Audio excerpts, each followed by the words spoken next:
नमस्कार, जय महाराष्ट्र. तर पुन्हा एकदा मी आपल्या यूट्यूब चॅनलवर नवीन अपडेट, नवीन माहिती घेऊन आली आहे. तर नवीन अपडेट अशी की आता 20 ऑक्टोबरला सगळ्यांनी मतदान केलंच आहे. सगळ्यांनी आपला हक्क बजावलाच आहे 20 ऑक्टोबरला आपल्या महाराष्ट्राचा नेता निवडून देण्यासाठी.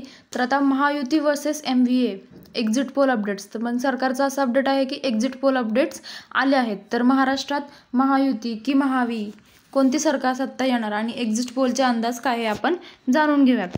तर महाविकास आघाडीचे समोर आलेल्या एक्झिट पोलमध्ये नेमकी काय अंदाज व्यक्त करण्यात आला आहे हे आपण आजच्या व्हिडिओमध्ये जाणून घेऊयात. तर कोणत्या एक्झिट पोल्सचा अंदाज काय हे आपण जाणून घेऊयात. तर PMRQ पोल्सचा अंदाज काय, तर हे की PMRQने महायुतीमध्ये 137 ते 156 जागा मिळतील असा अंदाज वर्तवला आहे. तर महाविकास आघाडीला 126 ते 146 जागा मिळतील असा अंदाज वर्तवला आहे. तसेच इतर 2 ते 8 जागा मिळतील असा अंदाज वर्तवण्यात आला आहे.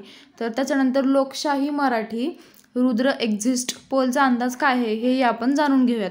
तर महायुतीला 128 ते 142 आणि महाविकास आघाडीला 124 ते 140 जागा मिळतील असा अंदाज आहे.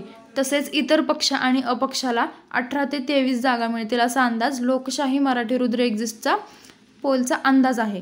तर टाइम्स नाऊ एक्झिट पोलचा अंदाज काय आहे हे आपण बघूया. तर महायुतीला 105 ते 126 जागा मिळतील किंवा महाविकास आघाडीला 68 ते 91 जागा, इतर पक्ष आणि अपक्षाला 8 ते 12 जागा मिळतील असा अंदाज टाइम्स नाऊचा आहे. त्याच्यानंतर पोलस्टर एक्झिस्ट यांचा काय अंदाज आहे हे आपण जाणून घेऊयात. तर भाजपच्या नेतृत्वाखाली महायुती महाराष्ट्रात 150 ते 170 जागा जिंकेल. तसेच महाविकास आघाडी 110 ते 130 जागा जिंकेल आणि अपक्ष आणि इतर पक्ष 8 ते 10 जागा जिंकतील असा पोलस्टर एक्झिट पोलचा अंदाज व्यक्त केला आहे त्यांनी. तर पीपल्स पल्स एक्झिस्ट काय बोलते, त्यांचा अंदाज काय आहे हे आपण पाहूयात. तर पीपल्स पल्स एक्झिट पोलच्या अंदाजानुसार भाजपच्या नेतृत्वाखाली युती ही 175 ते 195 जागा जिंकेल. तसेच महाविकास आघाडी 85 ते 112 जागा जिंकेल आणि तसेच अपक्ष आणि इतर पक्ष 7 ते 12 जागा जिंकतील असा त्यांचा अंदाज आहे पीपल्स पल्सचा.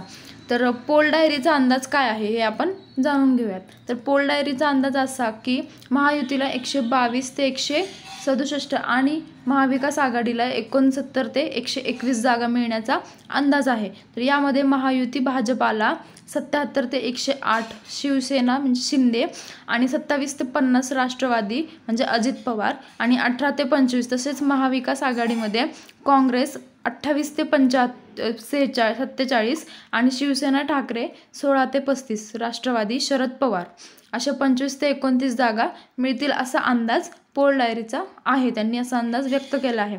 तर मॅट्रिक्स एक्झिट पोल काय बोलते, तर महायुतीमध्ये 150 ते 170 तर भाजप 89 ते 101, शिवसेना शिंदे 37 ते 45 आणि राष्ट्रवादी 17 ते 26 जागा मिळवतील असा त्यांचा अंदाज आहे. तर महाविकास आघाडी 110 ते 130 आणि काँग्रेस 39 ते 47, शिवसेना ठाकरे 21 ते 39 आणि राष्ट्रवादी शरद पवार हे 35 ते 43 असा मॅट्रिक्सचा एक्झिट पोलचा अंदाज आहे. तर चाणक्यचा एक्झिट पोलचा काय अंदाज आहे हे आपण पाहूयात या व्हिडिओमध्ये. तर महायुती 152 ते 160, भाजप 90, शिवसेना 48 आणि राष्ट्रवादी 22 असे महाविकास आघाडी 130 ते 138. हे होतं वरचं महायुतीचा अंदाज. तर महाविकास आघाडीचा आहे 130 ते 138, त्याच्यामध्ये पण काँग्रेस 63, शिवसेना ठाकरे 35, राष्ट्रवादी 40 आणि इतर 6 ते 8 असा त्यांचा अंदाज आहे चाणक्याचा एक्झिट पोलचा. तर महायुतीला जास्त जागा मिळतील असं ते बोलतात. तर सत्ताधारी भाजपच्या नेतृत्वाखाली महायुती विजय मिळवून महाराष्ट्रात सत्ता कायम ठेवेल एक असाही अंदाज काही एक्झिट पोलनुसार वर्तवण्यात येत आहे.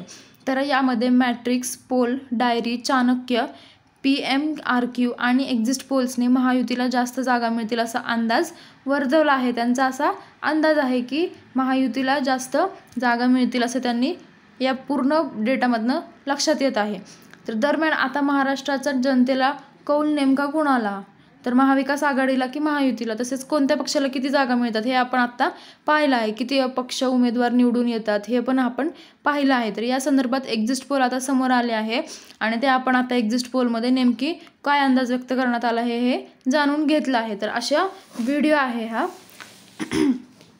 तर महाराष्ट्र विधानसभेच्या निवडणुकीत 20 नोव्हेंबर रोजी पार पडली आहे. तर त्यापैकी महाराष्ट्रात 288 विधानसभा मतदारसंघात मतदान पार पडलं आहे. तर मतदानाची वेळ संपली असून मतदानाचा निकाल जो आहे तो 23 नोव्हेंबरला लागणार आहे. त्यामुळे निकालाचे सगळ्यांकडे लक्ष लागले आहे की नेमका कोणती सत्ता आता महाराष्ट्रात येणार आहे. पण जसं की आपण सगळ्या पोल्सचा कौल बघितला की कोणाला काय वाटते हे सगळ्यांचा एक्झिट पोलचा अंदाज आहेत. तर हे आजचे यूट्यूबची माहिती होती, नवीन अपडेट होती. आणखी काही सरकारचे अपडेट आले तर मी आपल्या यूट्यूब चॅनलवर नक्की माहिती देईल. धन्यवाद.